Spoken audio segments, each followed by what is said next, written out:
iFR stands for instantaneous wave-free ratio. Javier Escanet and Justin Davies, I think maximum iFR trials have been done by these two people. That's how an aortic waveform should actually look like. You've got a peak and then you've got a descending limb in which you have a dicrotic notch. This is important to note. Now, pressure is then broken down into systole and diastole, with vast majority of cardiac cycle being in diastole.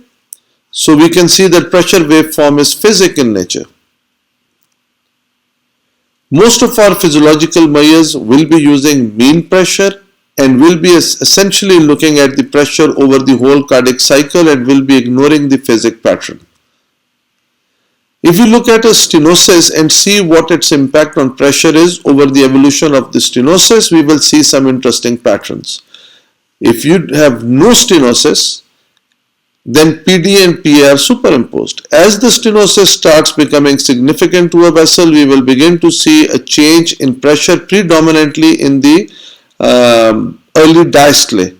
With progression of stenosis severity, you see appearance of systolic gradient, and then over time it will become more and more prominent. One of the difficulties is to ensure that you have automated algorithms to reliably detect these phases, and there are several pitfalls which, if not corrected for, will lead to vastly erroneous values of iFR. This is a simple drawing of a flow over a pressure waveform. We can see that most of the flow velocity is during diastole. And so it is low during systole. We know that when heart is contracting, it is squeezing microcirculation, and when it does so, it inhibits its own blood supply, and so it is probably worth looking at flow in diastole. So that is where the maximal flow is. This figure is showing one heartbeat and is actually taken from advice paper. Wave intensity analysis looks at the impact of pressure from the aorta, which is pushing blood into the coronary circulation, and also the pull from the microcirculation, which is sucking blood down. We can see that there are a number of waves that occur within a coronary vessel that are causing a huge amount of interaction, and this interaction is what limits blood flow during systole. If we look again at our pressure waveform, we can see pressure increasing during systole and falling during diastole, and the bottom we can see are flow waveforms. We can see that flow is low in systole and high in diastolic period. We can see that most flow is occurring during this diastolic period. And if we plot this instantaneous resistance, we can see that resistance is high during systole and low during diastole. This is again intuitive that when heart is contracting, it's squeezing its own microcirculation and limiting its own blood flow, and we can see that in diastole there is a period where there is quiescent resistance, and this is where we coined the phrase wave-free period, because if you look at the wave intensity analysis,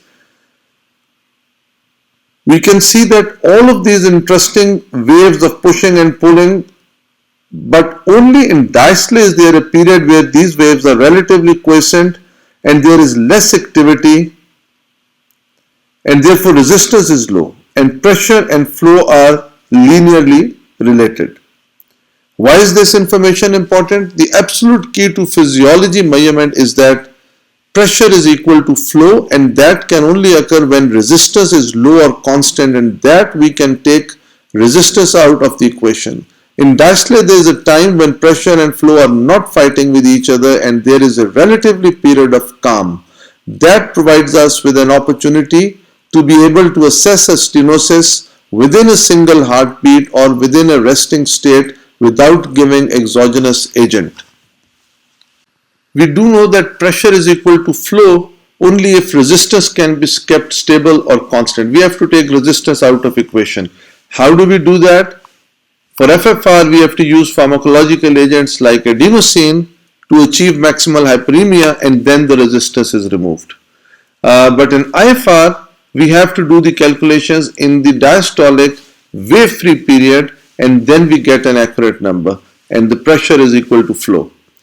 Now, for iFR equation, we have to measure PD over PA, but they have to be measured in the wave-free period. Both are measured in wave-free period.